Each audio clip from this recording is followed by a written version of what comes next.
ना मायके की बेटी ना ससुराल की। बेटियों का अपना घर कभी हुआ ही नहीं, जिसमें कि बेचारी एक बेटी दो दो घरों को संभालती है, फिर भी बेटी का अपना कहने के लिए एक भी घर नहीं होता।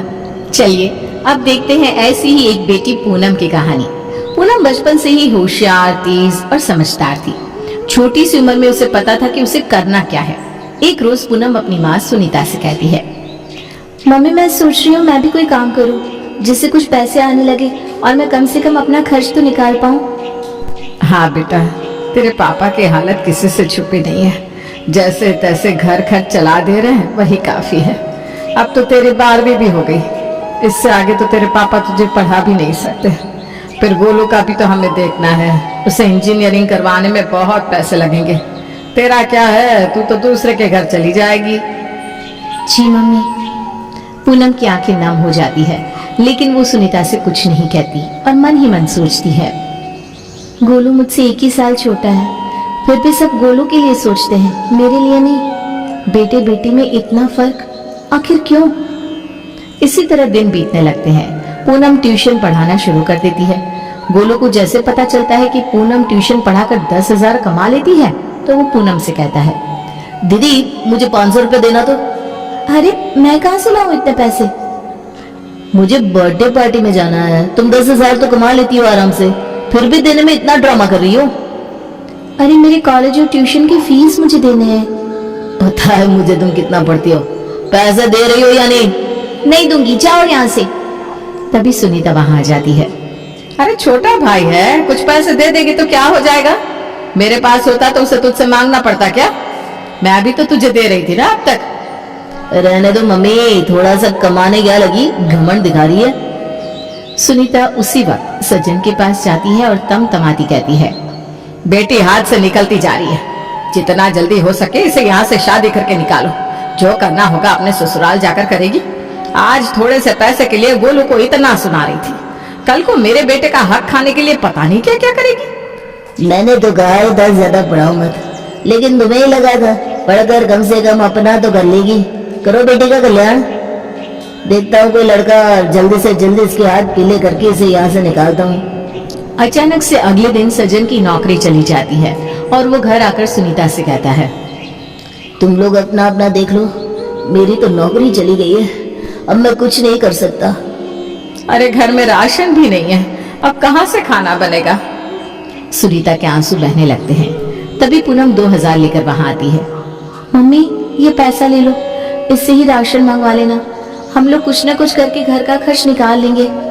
हाँ बेटा, अब तो तू ही सहारा है, तुझे ही कुछ करना होगा बेटा, वरना हम भूखे मर जाएंगे। पूनम चिंता में डूब जाती है।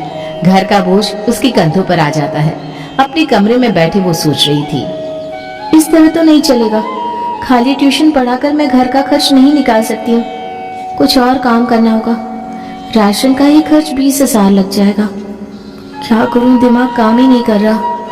पूनम बहुत सोचती है, फिर अपने एक दोस्त साहिल से बात करती है। राशन के खर्च के लिए राशन की दुकानें क्यों नहीं खोल दे रही हो?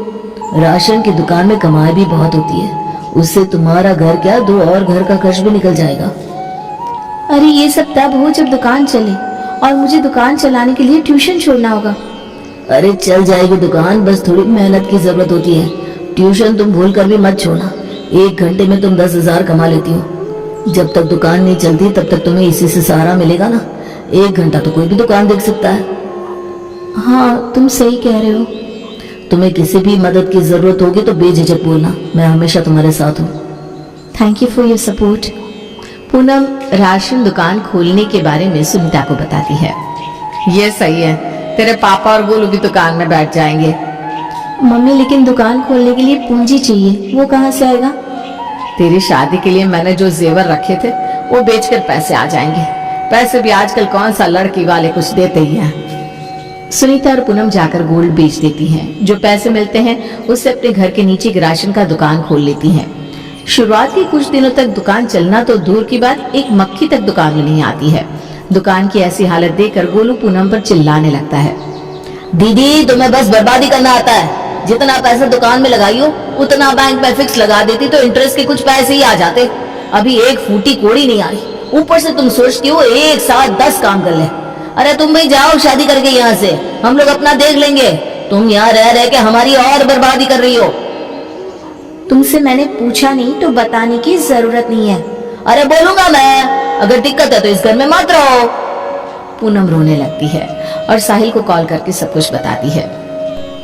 देखो, जोरदार पब्लिसिटी की जरूरत है, मैं तुम्हारी एडवर्टाइजमेंट करूंगा। तुम कुछ भी करो लेकिन मेरी दुकान चलनी चाहिए।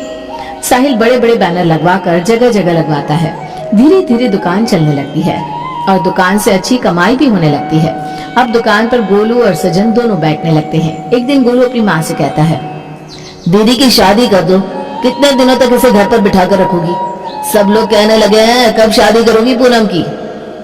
अरे बेटा, अभी पहले तू इंजीनियरिंग कंप्लीट कर ले, उसके बाद। मम्मी, मुझे उससे ज्यादा कमाई तो दुकान से ही हो जाएगी, तो मैं भला क्यों पढ़ूं?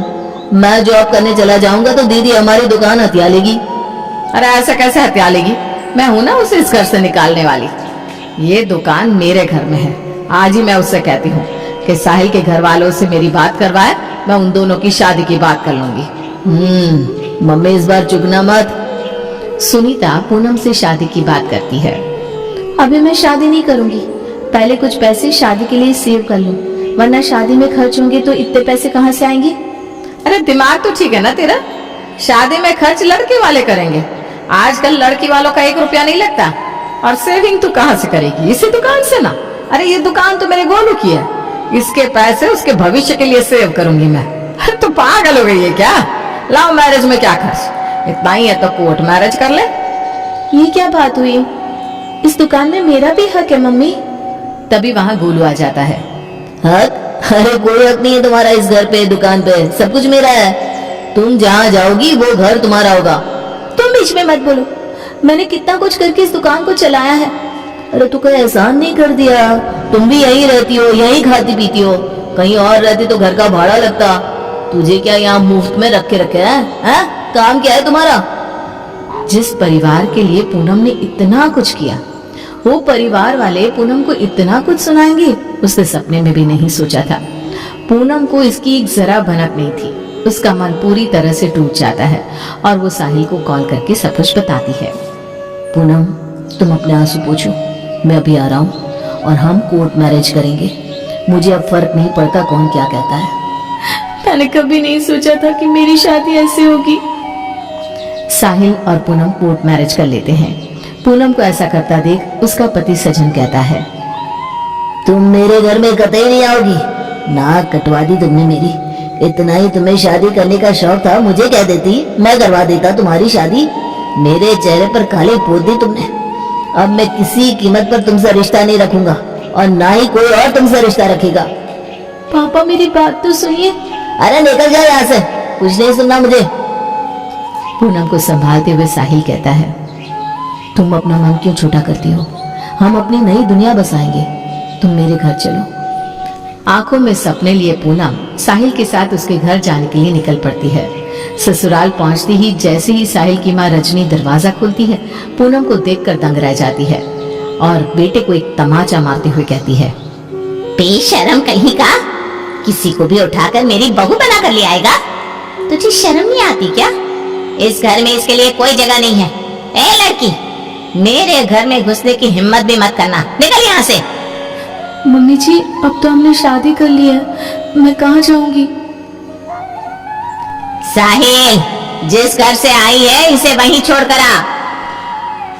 माँ, पूनम मेरी पत्नी और इस घर की बहू है, ये अब यहीं रहेगी और पूनम जाएगी तो मैं भी इसके साथ यहाँ से चला जाऊंगा।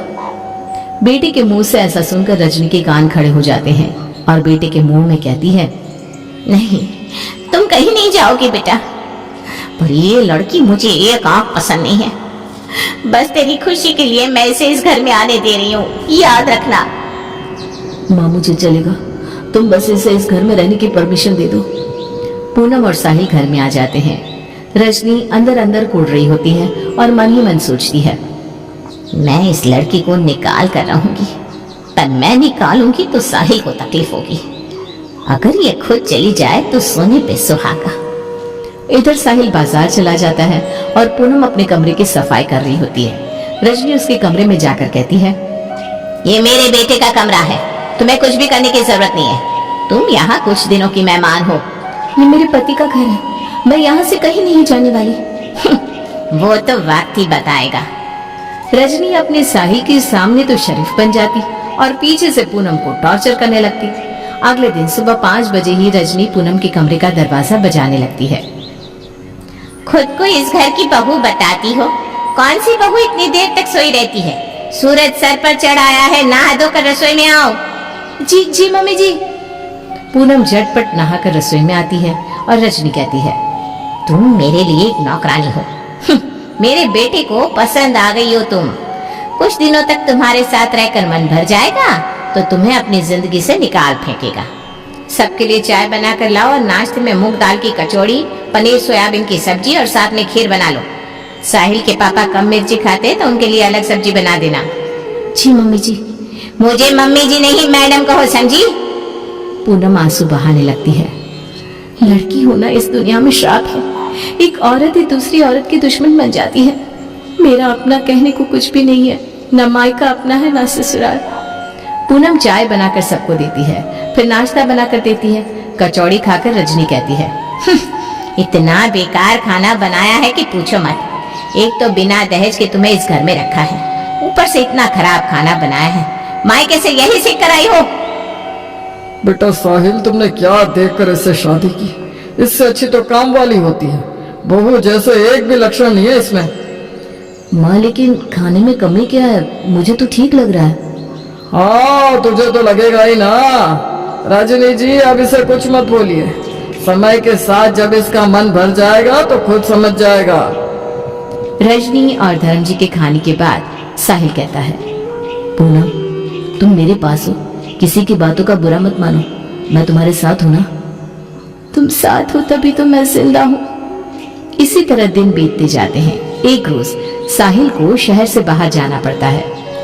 पूनम, कुछ भी होगा तो मुझे कॉल कर देना। मैं 2 दिन के लिए ऑफिस के काम से जा रहा हूँ। तुम निश्चिंत होकर जाओ, मैं सब संभाल लूंगी। साहिल चला जाता है। रजनी को पूरा मौका मिल जाता है। वो पूरे घर के बर्तन साफ करने के लिए निकालती है। ए कामवाली, सारे बर्तन अच्छे से साफ हो जाने चाहिए। मुझे एक भी जरा भी गंदा नहीं चाहिए। जी मम्मी जी। पूनम बर्तन साफ करने लगती है और साफ करते करते थक जाती है। जैसे ही उसके बर्तन खत्म होने को होते हैं, रजनी और बर्तन निकाल कर देती है। मेरे बेटे को छोड़ दो, वरना तुम कहीं की नहीं रहोगी। मम्मी जी, आपके बेटे के अलावा इस दुनिया में मेरा कोई नहीं है। उसके बिना मैं नहीं रह सकती हूँ। अगर इस घर में रहना है तो मुझे दहेज के पैसे दे दो। अरे कुछ भी दहेज लिए बिना ऐसे ही उठकर आ गई। इतना सब कुछ है तुम्हारे मायके में, फिर भी कुछ लेकर नहीं आई हो। कैसे चलेगा? मम्मी जी, आप जो कहेंगी वो मैं करूंगी। जितना काम करवाना है करवा लो आप, लेकिन मुझे इस घर में रहने दीजिए। ठीक है, अब तुझे काम वाली बनने का शौक है तो मुझे क्या दिक्कत है। ये सब करके कपड़े आयरन कर देना। जी मम्मी जी। रजनी एक के बाद एक काम पूनम को देती जाती है और पूनम भी बिना कुछ कहे काम करती जाती है। 2 दिन में पूनम की हालत किसी काम वाली से कम नहीं हो जाती। साहिल जब 2 दिन बाद घर लौटता है तब पूनम की हालत देखकर उसके होश उड़ जाते हैं। साहिल को देखते ही पूनम बेहोश होकर गिर जाती है। माँ, मैंने पूनम को तुम्हारी बहू समझकर तुम्हारे पास छोड़ा था, लेकिन तुमने उसे काम वाली बना दिया। अब एक पल के लिए भी मैं यहाँ नहीं रह पाऊंगा। साहिल पूनम को लेकर घर छोड़कर चला जाता है। अब साहिल और पूनम खुशी खुशी भाड़े के घर में रहने लगते हैं। पूनम को लगता है कि अब सब कुछ ठीक हो गया है।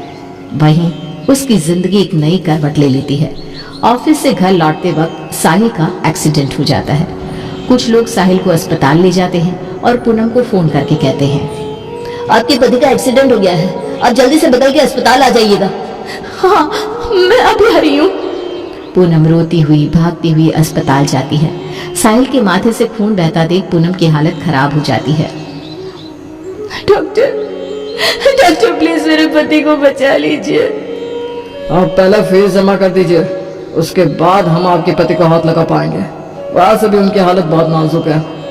पूनम रोती हुई बड़बड़ाती है, मेरे पास तो 1 रुपया भी नहीं है। अब क्या करूं मैं? मम्मी के पास जाती हूँ, मुझे मेरे साहिल को बचाना होगा। पूनम भागती हुई अपने मायके जाती है और सुनीता से कहती है, मम्मी मुझे पैसे की सख्त जरूरत है। साहिल एडमिट है, उसे बचा लो मम्मी। मेरे पास पैसे कहाँ से आएंगे? मेरे पास जो है सब गोलू के नाम कर दिया है मैंने।